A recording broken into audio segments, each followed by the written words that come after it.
In the shadowed forests of New Jersey's Pine Barrens, a creature has stalked the night for over 2 centuries. A fiend with the wings of a bat, the hooves of a goat, and a chilling scream that pierces the darkest skies, making even the bravest locals lock their doors. Tonight on the Dark Folio, we unravel the legend of the Jersey Devil, arguably the Garden State's most notable claim to fame. Sorry, Bon Jovi fans. Hey there, I'm May, and welcome back to the Dark Folio. Think of this as your creepy little coffee break. We're talking folklore, hauntings, true crime, all of the delicious dark stories that make you lean in and listen a little closer. 15 to 20 minutes of the strange, the unexplained, and the absolutely fascinating. So grab your favorite mug, get comfortable, and let's dive into the darkness together. So let me just ask, how many states do you know that have an official monster? Not a mascot, not a bird, not a cute flower, but an honest to goodness cryptid with hooves and wings. New Jersey does, and people around there take it seriously. The Pine Barrens of New Jersey are beautiful, sprawling forests, seemingly peaceful if you've never walked them after sunset. But locals whisper about a creature that's anything but peaceful. They call it the Jersey Devil, and that it's said to lurk in the shadows, waiting to swoop down from the trees. Okay, so what exactly is the Jersey Devil? Well, imagine a creature with the head of a horse, sometimes it's a goat, leathery bat wings, horns, tiny front claws, cloven hooves, and a long forked tail. It stands about 3 to 4 feet tall, but it moves freakishly fast. It screams, or maybe it's more like a blood curdling wail, depending on who's telling the story. Sounds like someone threw half a barnyard and a dash of demon into a blender, right? Well, where did this terrifying creature come from? Well, the legend dates back to the early 1700s, around 1735, if you want to get specific, to a woman called Mother Leeds. Back then, the Pine Barrens were pretty remote. Settlers lived in scattered homesteads, often miles apart, surrounded by these dark, dense woods. And the middle of all of it was this Mother Leeds. She had 12 children, a large, bustling family in colonial New Jersey. But her 13th child was said to be cursed. Some say it was a town curse, punishment for Mother Leeds' own misdeeds. Others say she cursed the child herself in a fit of frustration, saying, "Let it be the devil." It sounds horrible, but 13 kids? Who knows what I'd be saying during labor? Well, you know the old saying, careful what you wish for, because guess what? The midwives attending swore that when this child was born, it transformed into a monster. It sprouted bat-like wings, a goat's head, claws, and a forked tail right there in the Leeds' humble cabin. And then it let out a horrifying screech and flew up the chimney into the night sky. Like, he had places to be. Now, I know what you're thinking. Really? A demon baby flying up the chimney? It sounds a bit dramatic. But keep in mind, this is colonial America. People were already on edge with superstition, local feuds, and the occasional witch scare. It didn't take much for stories like this to catch fire. What's interesting is that the Leeds family was real. Daniel Leeds published an almanac called the American Almanac, one that predated and rivaled Benjamin Franklin's. His almanac is said to have contained astrological symbols, mystical references, and sometimes political or religious commentary. This drew controversy, since his Quaker neighbors thought it was too occult and pagan. He basically rubbed his Quaker neighbors the wrong way. In this war of the almanacs, Franklin had quite an advantage. He owned and operated the printing house that churned out Leeds' almanac, and some scholars believe the folklore of this cryptid arose from the political and religious disputes surrounding the Leeds family, including the conflicts with Franklin and earlier tensions with the Quaker community over the content of their almanacs. Anyway, pretty soon the Leeds name was linked to dark rumors.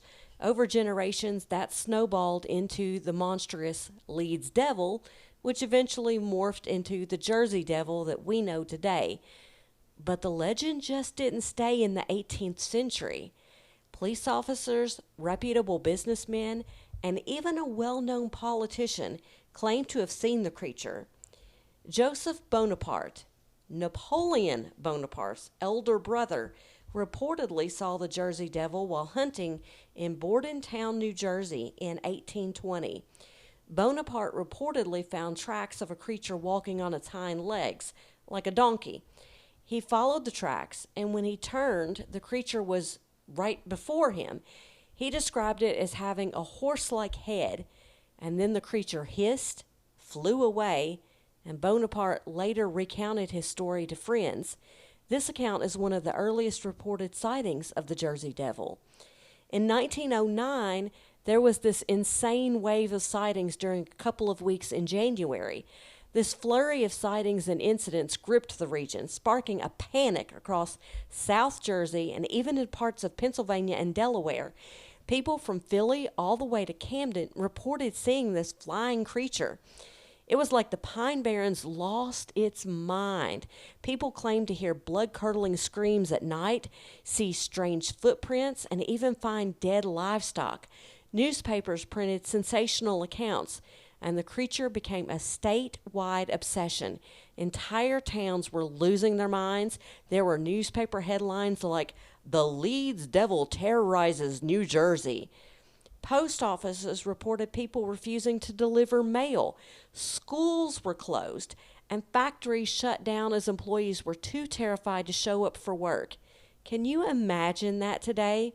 "Hey, sorry, boss, can't come in today. You know there's a flying devil horse on the loose, right?"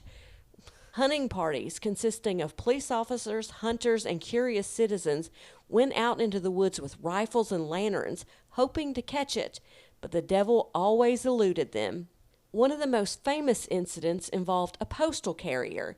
In the early hours of January of 1909, Postmaster E.W. Minster reported being awoken by an, quote, eerie, almost supernatural sound. He looked out over the Delaware River and saw a creature flying diagonally. He described it as appearing like a large crane, but emitting a glow like a firefly. Minster said the creature had a head resembling a ram, with curled horns and a long, thick neck that was thrust forward as it flew. During the January 1909 sighting frenzy in Haddon Heights, New Jersey, the creature allegedly attacked or terrorized a trolley car full of passengers before flying away. Also during the same week in 1909 in Burlington, New Jersey, another trolley car filled with people saw the creature scurry across the tracks in front of their car. The creature was also seen on a house roof and attacked firefighters who tried to hose it down. Tracks, strange and unidentifiable, were found in the snow, stretching for miles, sometimes ending abruptly, as if the creature had simply taken flight. Newspapers eager for a sensational story fueled the hysteria, with daily updates and chilling illustrations of the beast. Even the Philadelphia Zoo offered a $10,000 reward for the creature's capture. Skeptics, of course, offered their explanations. Some believe it was a large unknown species of flying animal, possibly a giant bird or a prehistoric survivor. Others think it's mass hysteria, fueled by superstition and newspaper exaggeration. But the sheer volume and consistency of the sightings during that infamous week and the terror it instilled in an entire population make it difficult to dismiss entirely. And people continue to report strange sightings today. Glowing eyes, eerie screeches, shadowy wings glimpsed through the trees, livestock mutilations, strange tracks in the snow, weird howling in the woods, and even the occasional missing pet. What makes the Jersey Devil story so compelling is that it blends the historical with the supernatural. You can almost picture Mother Leeds' house in the dead of night, the chimney smoke curling as a winged shadow disappears into the foggy pine barrens. And even if you've never been to New Jersey, it's easy to imagine. a creature of folklore that refuses to stay confined to old stories. The Jersey Devil has inspired countless books, some low budget movies, and even sports teams. So, why do these legends persist? Well, folklorists say they serve as cautionary tales, reminders of human fears and morality. Maybe it was a metaphor for the fears of early settlers, or a cautionary tale about nature's wildness. It could be that it's simply the thrill of the unknown, and the Jersey Devil, with its eerie cry and dark wings, well, it certainly keeps that thrill alive. Is it because of that thrill that scientists and cryptozoologists continue to investigate? No definitive proof has ever been found, so the creature remains a mystery, lurking in the folklore and the dark forests alike. And sure, I try to keep a healthy dose of skepticism, but let's be honest, our brains are really good at seeing monsters in the dark. Plus, back then, you didn't have floodlights or security cameras, no ring cameras, just your imagination running wild after one too many scary stories by candlelight. But I also kind of love that we don't have an answer, that there are still dark corners of the map, even in busy New Jersey, where something weird might be hiding. Because life's just more interesting with a few mysteries, right? Even after the intense activity of 1909 subsided, sightings of the Jersey Devil continued sporadically through the 20th century. Campers in the Pine Barrens have reported strange noises and shadows moving among the trees. Drivers on lonely roads late at night have claimed to see a winged creature briefly cross their path, its eyes glowing in the darkness. Just Google recent sightings of the Jersey Devil, and you'll find sightings people claim to have had here in 2025. Now, are all of these the Jersey Devil, or just a trick of the light and a nervous mind? Hard to say, but I do know this. If I ever found myself out there hearing branches crack behind me, I'd be noping it back to the car, legend or no legend. So if you ever find yourself hiking in the Barrens when the fog starts to roll in, keep an ear out. You might hear the beat of wings or that unearthly scream. And hey, if you do run into the Jersey Devil, well, at least you'll have one hell of a story for us. Thanks for hanging out with me on the Dark Folio. If you liked this episode, give it a follow. Maybe share it with someone who enjoys a little shiver down their spine. I'll catch you next time when we delve into the Halls Mills murders, where we have forbidden love, society scandal, and a witness called the Pig Woman who rode a mule to the crime scene. Until then, keep your eyes open, your coffee strong, and remember, the best mysteries are the ones that never quite let you go. I'm May. Keep that flashlight handy, just in case.